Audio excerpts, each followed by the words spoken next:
Hello दोस्तों, आपका स्वागत है अविनाश क्लासेस के हिंदी स्टेनो चैनल में। अब डिक्टेशन स्टार्ट होगा।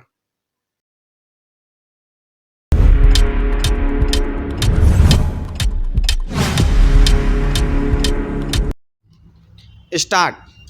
माननीय सभापति महोदय, मैं आपका बहुत आभारी हूँ जो आपने मुझे इस बिल पर बोलने के लिए समय दिया है।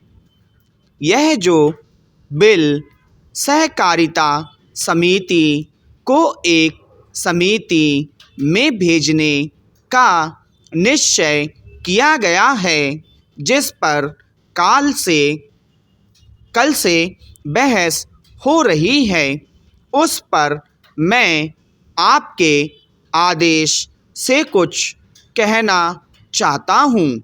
श्रीमान, इस बिल को देखा जाए तो यह समझ में आता है कि यह कोई नया बिल नहीं है, बल्कि सन 1912 का कानून है। उसी की लाइन पर बनाया गया है और कोई नई बात नहीं रखी गई है। श्रीमान, इसमें सहकारी खेती की बात रखी गई है। अगर यह कहा जाए कि यह कोई नई बात नहीं है तो गलत नहीं होगा।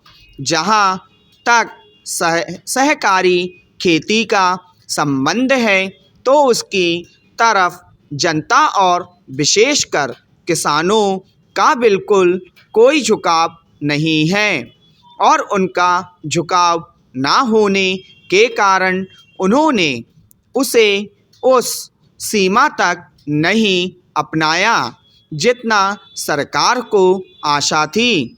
श्रीमान, आपको मालूम है कि नागपुर कांग्रेस में यह प्रस्ताव पास हुआ है कि सहकारी खेती कराई जाए। पूरे देश में इस समय इसका जोर चल रहा है और इसको लेने के लिए ना मालूम इसके कितने रूप रखे गए हैं। यह कहा गया है कि इसके अंदर कोई जोर नहीं है। अभी एक माननीय सदस्य कह रहे थे कि राजनीतिक पार्टी के लोग यहाँ पर सहकारिता के संबंध में कुछ कहते हैं और बाहर किसानों से कुछ और ही कहते हैं। वे किसी से यह भी कहते हैं कि तुम्हारी ज़मीन छीन जाएगी। मैं यह निवेदन करना चाहता हूँ कि यह जो कहा गया है और किसानों के अंदर जो भावना पैदा होती है वह इस बिल से साफ स्पष्ट होता है कि वह गलत भावना नहीं है। मैं यह जानता हूँ कि जब किसान पार्टी का जोर बढ़ा और किसानों की आवाज़ ऊंची हुई तो सरकार ने और हमारे नेताओं ने यह कहना शुरू कर दिया कि हम सहकारी खेती को किसान के ऊपर लादना नहीं चाहते, बल्कि यह तो किसानों की इच्छा पर है। लेकिन इसके साथ ही साथ एक बात मैं पहले भी निवेदन कर चुका हूँ और फिर भी निवेदन करना चाहता हूँ कि नेताओं का अपना विचार होना चाहिए। किसी सभा में जब यह कहा गया कि यह जो सहकारी खेती शुरू की गई है तो यह तो अंत में सामूहिक खेती की तरफ ले जाएगी।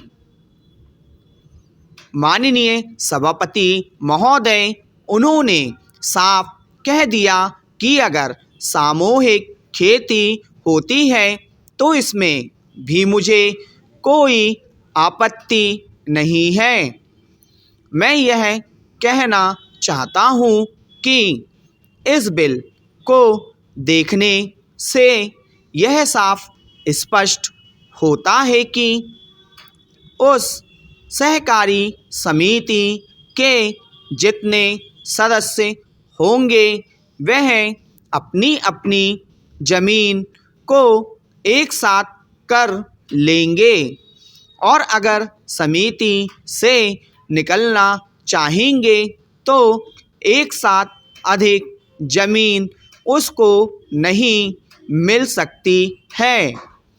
इस बिल के संबंध में इस सदन के सरकारी दल वाले लोगों ने और विरोधी दल के लोगों ने बहुत सी बातें कही हैं।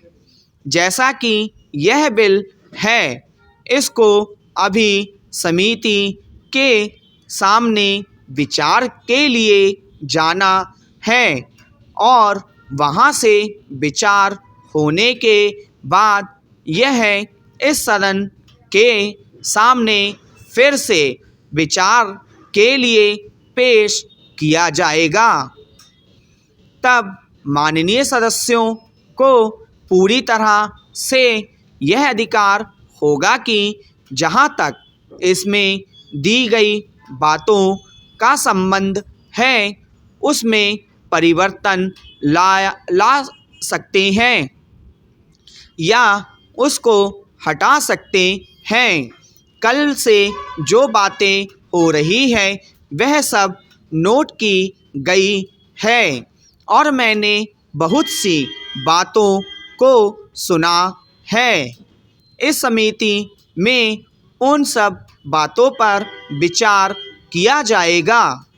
बहुत से माननीय सदस्यों ने इस तरह की बातें कही हैं, वह बहुत आवश्यक मालूम हुई है और जैसा कि मैंने कहा है उन पर विचार किया जाएगा।